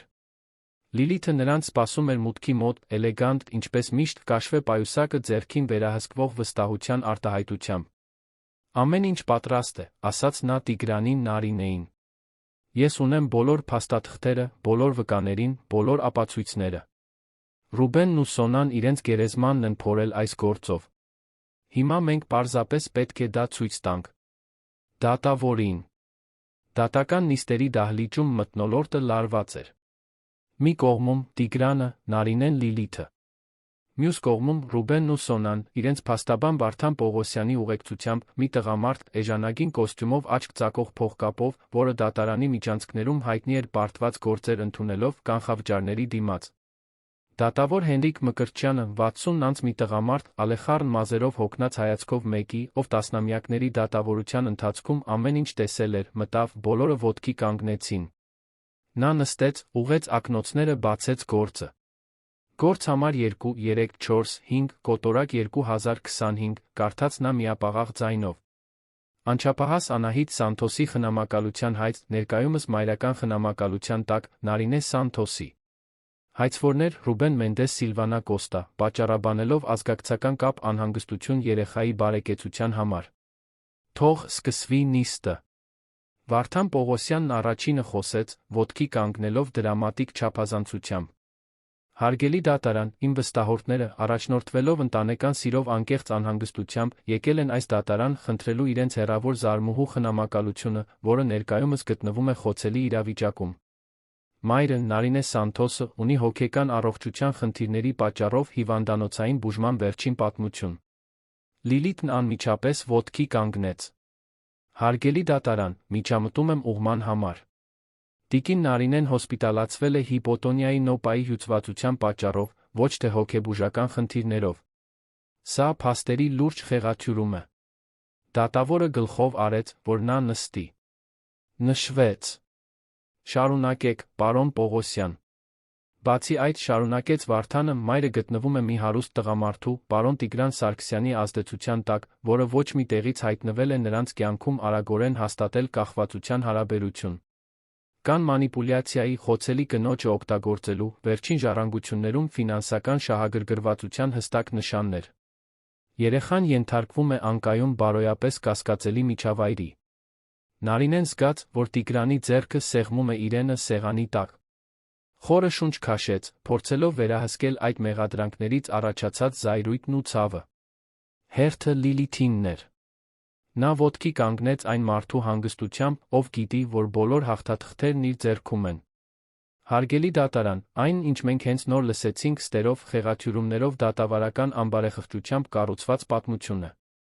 Ես կետ առ կետ կցուցադրեմ փաստերի ճշմարտությունը, նա բացեց իր պայուսակը, սկսեց փաստաթղթեր բաժանել։ Առաջին, տիկին Նարինեի հոսպիտալացումը։ Ահա ամբողջական բժշկական եզրակացությունները։ Նա տարել է ծանր հիպոտոնիայի նոպա, առաջացած ծայրահեղ սթրեսից։ Եվ գիտեք, թե որն էր այդ սթրեսի աղբյուրը։ Հենց այս հայցի հեղինակները Ռուբեն Մենդեսը, Սիլվանա Կոստան, որոնք ամիսներ շարունակ հետապնդել, սպառնացել փորձել են ստիպել տիկին Նարինեին ստորագրել կեղծ փաստաթղթեր, նրա ժառանգությունը գողանալու համար։ Նա դադար տվեց, թույլ տալով, որ տեղեկությունը ներծծվի, հետո շարունակեց. Ահա ապացույցները, սպառնալից հաղորդագրությունների ձայնագրություններ, հարանների վկայություններ, տիկին Նարինեի բնակարան ներխուժումների մասին, ոստիկանությունում գրանցված դիմումներ։ Ավելի լուրջ, երկուսի դեմ ընթացող քրեական գործեր, խարդախության փորձի հարկադրանքի համար։ Ռուբեն Մենդեսն ունի 2 նախկին դատվածություն, փաստաթղթերի կեղծման համար։ Սիլվանա Կոստան հետաքննվում է խոցելի ժառանգների դեմ խարդախությունների մեջ մասնագիտացված հանցախմբին մասնակցության համար։ Ռուբենն ու Սոնան սկսեցին անհարմար շարժվել իրենց աթոռներին։ Վարդան Պողոսյանը փորձեց միջամտել, բայց Լիլիթը տեղ չտվեց։ Ինչ վերաբերում է պարոն Տիգրան Սարգսյանի ենթադրյալ մանիպուլյացիային, նա ծանոթացել է տիկին Նարինեի հետ, երբ նրա աղջիկը Անահիտը ընդամենը 5 տարեկան կոնֆետ էր վաճառում խցանումներում տապակող արի տակ, որովհետև մայրը տանն էր, հիվանդ առանց միջոցների, հարձակման ենթարկված հենց այս գործի հեղինակների կողմից։ Պարոն Սարգսյանը վարվել է այնպես, ինչպես ցանկացած արժանապատիվ մարդ կվարվեր, օգնություն է առաջարկել։ Վճարել է հիվանդանոցի համար, փաստաբաններ է վարձել ընտանիքը խաբեբաներից պաշտպանելու համար, այո, սիրահարվել է տիկին Նարինեի քաջությանն ու արժանապատվությանը։ Այնուհետ Լիլիթը խաղաց իր վերջին խաղաքարտը։ Հարգելի դատարան, այս խնամակալության հայցը ոչ մի կապ չունի երեխայի բարեկեցության հետ։ Դա հուսահատ վրեժխնդիր փորձ է մարդկանց կողմից, որոնց խանգարել են գողանալ ժառանգությունը, այժմ նրանք ուզում են երեխային օգտագործել որպես շանտաժի գործիք։ Անչափահաս Անահիտը, որի համար հայցվորները պնդում են, թե անհանգիստ են, վկաների կողմից գտնվել է 5 տարեկանում խցանումներում կոնֆետ վաճառելիս։ Եվ որտեղ էին Ռուբենն ու Սոնան այդ պահին։ Ոչ թե օգնում էին, այլ ճնշում էին հիվանդ մորը, կեղծ թղթեր ստորագրելու համար։ Դահլիճում լռություն բացարձակ էր։ Նույնիսկ դատավորը, որը սովոր էր ամեն տեսակի գործերի, կարծես տպավորված էր շրջադարձով։ Ես այստեղ ունեմ, շարունակեց Լիլիթը, անչափահաս Անահիտի հոգեբանական եզրակացությունները, կատարված 3 անկախ մասնագետների կողմից։ Բոլորը հաստատում են, որ նա առողջ, երջանիկ, լավ խնամված չափազանց կապված է մոր հետ։ Ես նա ունեմ ընտանիքի ներկայիս բնակության վայրի սոցիալական գնահատականը, որը ցույց է տալիս համապատասխան, ապահով կառուցվածքային միջավայր։ Եվ ես ունեմ ցուցմունքներ այն մասնավոր դպրոցի ուսուցիչներից, որտեղ Անահիտն այժմ հաճախում է, բոլորը գովում են նրա զարգացումը, ուրախությունը, ծնողների մշտական ներկայությունը դպրոցական միջոցառումներին։ Նա դադար տվեց, ուղիղ նայելով Ռուբենին Սոնային։ Այս գործընթացը կեղծիք է, հարգելի դատարան։ Եվ ես խնդրում եմ ոչ միայն մերժել այն, այլ միջոցներ ձեռնարկել հայցվորների դեմ դատավարական անբարեխղճության դատական համակարգի չարաշահման համար։ Դատավոր Հենրիկ Մկրտչյանը հանեց ակնոցները, դանդաղ մաքրեց դրանք, մի սովորություն, որն ուներ, երբ պետք էր բարդ տեղեկություններ մշակել։ Հետո նայեց Վարդան Պողոսյանին։ Պարոն Պողոսյան, ձեր վստահորդը կցանկանա արտահայտվել։ Վարդանը, տեսանելիորեն ցնցված բացահայտումներից, կակազեց. Հարգելի դատարան, ես, իմ վստահորդները, մենք լիարժեք տեղեկացված չէինք։ Տեղեկացված չէիք, ընդհատեց նրան դատավորը, ձայնն այժմ խիստ։ Պարոն, ձեր պարտականությունն է իմանալ փաստերը, նախքան հայց ներկայացնելը, հատկապես մեկը, որը երեխա է ներառում։ Այս դատարանը անձնական վրեժխնդրությունների կամ շորտման փորձերի բեմ չէ։ Այնուհետ նա շրջվեց դեպի Ռուբենն ու Սոնան։ Հարգելի հայցվորներ, ոտքի կանգնեք։ Երկուսն էլ ոտքի կանգնեցին, ակնհայտորեն նյարդայնացած։ Դուք եկել եք այս դատարան, պնդելով անհանգստություն մի երեխայի համար, որին, ներկայացված փաստաթղթերի համաձայն, դուք լիովին անտեսել եք նրա ամբողջ կյանքի ընթացքում, բացառությամբ այն դեպքերի, երբ նրա մոր միջոցով ֆինանսական շահի հնարավորություն եք տեսել։ Դուք ճնշումներով, սպառնալիքներով առաջացրել եք այդ մոր հիվանդությունը, այժմ ունեք հանդգնությունը պնդելու, որ նա ունակ չէ խնամելու իր աղջկան։ Սա ոչ միայն դատավարական անբարեխղճություն է։ Սա այլասերություն է։ Դատավորը վերցրեց մուրճը։ Խնամակալության հայցը մերժված է։ Ավելին, կարգադրում եմ պաշտոնական հետաքննություն սկսել հայցվորների նրանց փաստաբանի դեմ դատավարական անբարեխղճության համար։ Կարգադրում եմ նա վերջնական պաշտպանական միջոց։ Ռուբեն Մենդեսին Սիլվանա Կոստային արգելվում է մոտենալ Նարինե Սանթոսին նրա դուստր Անահիտին 500 մետրից պակաս հեռավորության վրա, անհապաղ ձերբակալության սպառնալիքով։ Դատախազությանը տեղեկացնել պաշտպանության կողմից նշված հանցագործությունների մասին։ Նիստը փակված է։ Մուրճի հարվածն արձագանքեց դահլիճում, որպես ազատագրող որոտ։ Նարինեն լաց եղավ, այս անգամ մաքուր թեթացումից։ Տիգրանը գրկեց նրան, զգալով, թե ինչպես է իր սեփական կուրծքը սեղմվում հուզմունքից։ Անահիտը, որը սպասում էր առանձին սենյակում սոցիալական աշխատողի հետ բերվեց վազեց մոր գիրկը։ Հաղթեցինք, մայրիկ, հարցրեց նա, մեծ ու հուսալի աչքերով։ Հաղթեցինք, իմ սեր, պատասխանեց Նարինեն արցունքների ու ծիծաղի միջից։ Հաղթեցինք։ Դահլիճի մյուս կողմում Ռուբենին Սոնային դուրս էին ուղեկցում, Վարդան Պողոսյանը փորձում էր հնարավորինս արագ հեռանալ գործից։ Ագահությունը, որը նրանց մղել էր, այժմ վերածվում էր վախի, իրավական հետանքներից, որոնց կբախվեին։ Հաջորդ ամիսներին ընտանիքի կյանքը լիովին փոխվեց։ Տիգրանն ու Նարինեն պաշտոնականացրին ամուսնությունը պարզ արարողությամբ, միայն մտերիմ ընկերների հետ, իհարկե Անահիտի հետ, որպես հարսի ընկերուհի, հպարտ իր սպիտակ զգեստիկով։ Նրանք տեղափոխվեցին ավելի մեծ, բայց ոչ շքեղ տուն։ Տիգրանը սովորել էր, որ շքեղությունը չի չափվում քառակուսի մետրերով կամ բրենթային կահույքով, այլ սեղանի շուրջ ծիծաղով, քնելուց առաջ գրկախառնություններով, կիսված պատմություններով։ Նարինեն, ժառանգությունը վերջապես պաշտպանված Լիլիթի կողմից խելամտորեն կառավարվող, իրականացրեց իր երազանքը, ստեղծեց սոցիալական նախագիծ, աջակցելու աշխատող միայնակ մայրերին։ Անվանեց այն Անահիտ նախագիծ, ի պատիվ իր աղջկա, որը նրան սովորեցրել էր քաջության իսկական իմաստը։ Նախագիծն առաջարկում էր անվճար իրավաբանական խորհրդատվություն մաքրուհիներին տնային աշխատողներին, օգնելով նրանց ճանաչել իրենց իրավունքները, բանակցել ավելի լավ պայմանների շուրջ, պաշտպանվել շահագործումներից։ 6 ամսում այն արդեն օգնել էր ավելի քան 200 կնոջ։ Տիգրանը, փոխված այն ամենից, ինչ ապրել էր, լիովին փոխեց իր ընկերության կառավարումը։ Ստեղծեց վերապատրաստման ծրագրեր աշխատակիցների երեխաների համար, ներդրումներ արեց մանկապարտեզներում, դպրոցներում, կարիքավոր համայնքներում, հաստատեց աշխատանքային պայմանների խիստ չափանիշներ բոլոր շինհրապարակներում։ Նրա շահույթները մի փոքր նվազեցին, բայց նրա հոգու խաղաղությունը անհամեմատ աճեց։ Գիտես, ասաց նա Նարինեին մի գիշեր, երբ նրանք դիտում էին, թե ինչպես է Անահիտը խաղում այգում, ես 50 տարի անցկացրել եմ փող ու իշխանություն կուտակելով, կարծելով, թե դա հաջողություն է։ Բայց միայն բացահայտեցի, թե ինչ է իրականում հաղթելը, երբ 5 տարեկան մի աղջիկ մի բաժակ ջուր խնդրեց, ես որոշեցի երես չթեքել։ Նարինեն տեղավորվեց նրա գրկում։ Նա քեզ փրկեց այնքան, որքան դու փրկեցիր մեզ։ Նա մեզ բոլորիս փրկեց, ուղեց Տիգրանը։ Անահիտը, այժմ 6 տարեկան, հաճախում էր հիանալի դպրոց աչքի էր ընկնում նկարչությամբ։ Նրա ուսուցիչներն ասում էին, որ նա արվեստի հատուկ տաղանդ ունի, խորը զգացմունքներ արտահայտելու կարողություն, գույների ձերի միջոցով։ Երբ հարցնում էին, թե որտեղից է գալիս այդ զգայունությունը, նա պարզապես ասում էր. Սովորել եմ, երբ խցանումներում կոնֆետ էի վաճառում։ Սովորել եմ իսկապես տեսնել մարդկանց։ Մի արոտ շաբաթ օր, գրեթե 1 տարի անց այն ճակատագրական օրվանից խմիչքների խանութում, Տիգրանը, Նարինեն, Անահիտը վերադարձան այն վայրը, որտեղ ամեն ինչ սկսվել էր։ Խանութն այնտեղ էր, դեռ էլեգանտ, դեռ օթորակվող, դեռ թանկարժեք գինիներ մատուցող։ Բայց Արթուրը, ամբարտավան աշխատակիցը, այլս այնտեղ չէր։ Նրան աշխատանքից հեռացրել էին միջադեպից շաբաթներ անց, փոխարինելով մի թիմով, որը վարժեցվել էր բոլոր հաճախորդներին հավասար հարգանքով վերաբերվել, անկախ արտաքինից կամ ծագումից։ Տիգրանը մի շիշ գինի գնեց, ոչ ամենաթանկերից, բայց մեկը, որը սիրում էր։ Դուրս գալիս նա փողոցում մի երեխա տեսավ, մոտ 7 տարեկան մի տղա, որը մաստակ էր վաճառում։ Առանց վարանելու նա կանչեց տղային, գնեց նրա ունեցած բոլոր մաստակները, հարցրեց նրա պատմության մասին։ 2 շաբաթ անց այդ տղան, նրա մայրը նույնպես օգնություն էին ստանում Անահիտ նախագծից։ Դա ողորմություն չէր։ Դա մարդկայնություն էր։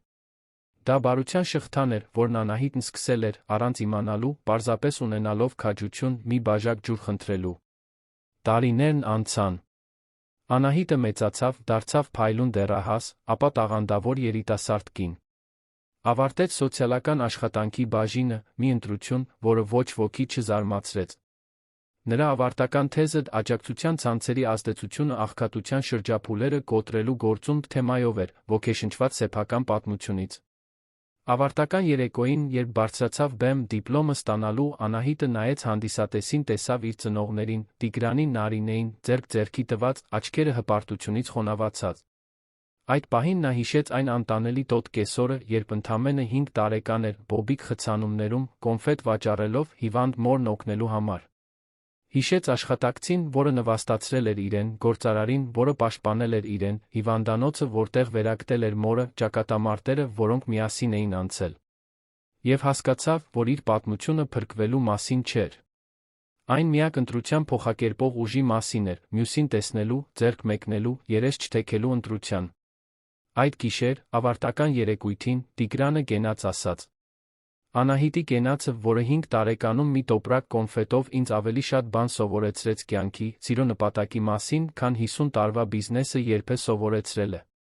Թող ձեր սերունդն ավելի լավը լինի, քան իմը, թող ավելի շատ նայի մարդկանց ավելի քիչ շահույթներին, թող հասկանա, որ իսկական հարստությունը չափվում է փոխված կյանքերով, ոչ թե բանկային հաշիվների թվանշաններով։ Նարինեն, այժմ հասուն, վստահ կայացած կին, լրացրեց. Եվ թող երբեք չմոռանանք, որ երբեմն այն ամենը, ինչ մարդուն պետք է, արժանապատվությամբ, ոչ թե ամբարտավանությամբ մատուցված մի բաժակ ջուրն է։ Փոքրիկ ժեստերը կարող են փոխել ամբողջ ճակատագրեր։ Անահիտը գրկեց իր ծնողներին այն ամուր գրկախառնությամբ, որը միայն իսկական ընտանիքներն են կարողանում տալ։ Եվ այնտեղ, այդ տոնակատարության պահին, 3 կյանքեր, որոնց ճակատագիրն անհավանական կերպով միավորել էր, տոնում էին ոչ միայն ավարտական երեկոն, այլ մի վերափոխման ճանապարհորդություն, որը սկսվել էր ամառվա ամենաշոգ կեսօրին, ազդանշանների հալվող ասֆալտի միջ, մի բոբիկ աղջնակի հետ, որը քաջություն էր ունեցել օգնություն խնդրելու։ Որովհետև, ի վերջո, սա պատմություն չէր մի միլիոնատիրոջ մասին, որը փրկեց աղքատ երեխայի։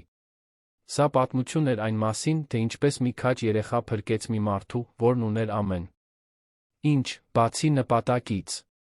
Սա պատմություն էր այն մասին, թե ինչպես մի պայքարող մայր սովորեցրեց մի գործարարի հարստության իսկական իմաստը։ Սա պատմություն էր այն մասին, թե ինչպես սերը կարող է ծնվել ամենաանհավանական վայրերում, ծաղկել այնպիսի ձերով, որոնք փոխում են ոչ միայն անհատական կյանքեր, այլ շրջապատող հասարակության կառուցվածքը։ Եվ մինչ Երանը դրսում շարունակում էր իր կատաղի առօրյան, իր խցանումներով, իր տոթով, իր անհավասարություններով, այդ երեկույթի ներսում կենդանի ապացույց կար, որ փոփոխությունը հնարավոր է, որ մարդկայնությունը դեռ գոյություն ունի, որ բարության մեկ ժեստը կարող է առաջացնել վերափոխումների մի կասկադ, որն արձագանքում է սերունդների միջով։ Ռուբենն ու Սոնան, նրանք, ովքեր փորձեցին ագահության համար ամեն ինչ ոչնչացնել, վերջում պատիժ կրեցին խարդախության համար, մոռացվեցին ընտանիքի կողմից։ Գագիկ Ավետիսյանը, դավաճան գործընկերը, կորցրեց այն ամենը, ինչ կառուցել էր, դառնացած էր իր սեփական սխեմաների ձախողումից։ Պատմության չարագործներն ստացան իրենց արդարությունը, ոչ թե վրեժխնդրության, այլ իրենց սեփական ընտրությունների բնական հետանքների պատճառով։ Իսկ խմիչքների խանութը, որտեղ ամեն ինչ սկսվեց։ Այն դարձավ մի հուզական զբոսաշրջային երթուղու մաս, որն Անահիտը ստեղծել էր տարիներ անց, վայրեր Երանում, որտեղ տեղի են ունեցել վերափոխման իրական պատմություններ։ Նա սոցիալական աշխատանքի ուսանողների խմբեր էր տանում, ծանոթանալու այդ տարածքներին, պատմում էր պատմությունները, ոգեշնչում նոր սերունդներին, տեսնելու արտաքինից այն կողմ, գործելու անտարբերությունից այն կողմ։ Այդ ավարտական գիշերը, երբ բոլորը գնացին, ընտանիքը վերադարձավ տուն, Անահիտը վերցրեց իր հին օրագիրը, այն մեկը, որը մայրը նվիրել էր տարիներ առաջ։ Թերթեց էջերը, մինչ գտավ առաջին նկարը, որն արել էր մոր հոսպիտալացումից հետո, մի փոքրիկ աղջիկ, կոստյումով մի տղամարդ հիվանդանոցային մահճակալին պառկած մի մայրիկ, բոլորը ձեռք ձեռքի տված։ Նկարի տակ, 5 տարեկան երեխայի դողացող ձեռագրով, որը նոր էր սովորում գրել, նա նշել էր. Այն օրը, երբ ես հայրիկ ունեցա, մայրիկը ընդմիշտ լավացավ։ Եվ իսկապես այդպես եղավ։ Նարինեն այլս երբեք ճնշման նոպաներ չունեցավ։ Տիգրանն այլս երբեք իրեն դատարկ չզգաց։ Անահիտն այլս երբեք կարիք չունեցավ խցանումներում կոնֆետ վաճառելու։ Բայց նրանցից ոչ ոք երբեք չմոռացավ, թե որտեղից են եկել, ինչ ճակատամարտերի միջով են անցել, ինչ արցունքներ են թափել, ինչ ուժ են բացահայտել, երբ միասին որոշեցին, որ ավելին են արժանի։ Որովհետև երբեմն անտանելի տոթի, քաոսային խցանումների, ընդհանուր անտարբերության մեջ, այն ամենը, ինչ կյանքին պետք է լիովին փոխվելու համար, այն է, որ ինչ-որ մեկը կանգ առնի, իսկապես նայի ասի. Դու մենակ չես։ Ես քեզ տեսնում եմ։ Եվ ես կօգնեմ։ Եվ հենց դա արեց Տիգրանն այն կեսօրին խմիչքների խանութում։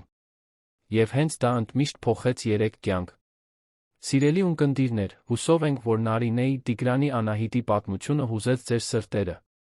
Եթե դուք հուզվեցիք այս պայքարի, սիրո վերափոխման ճանապարհորդությունից, սեղմեք հավանելու կոճակը, բաժանորդագրվեք ալիքին մեկնաբանություններում պատմեք, թե որ պահն է ձեզ ամենաշատը տպավորել։ Երբ Տիգրանը պաշտպանեց Անահիտին խանութում։ Երբ Նարինեն ուժ գտավ պայքարելու իր աղջկա համար։ Թե երբ ընտանիքը միասին հաղթեց դատական նիստին։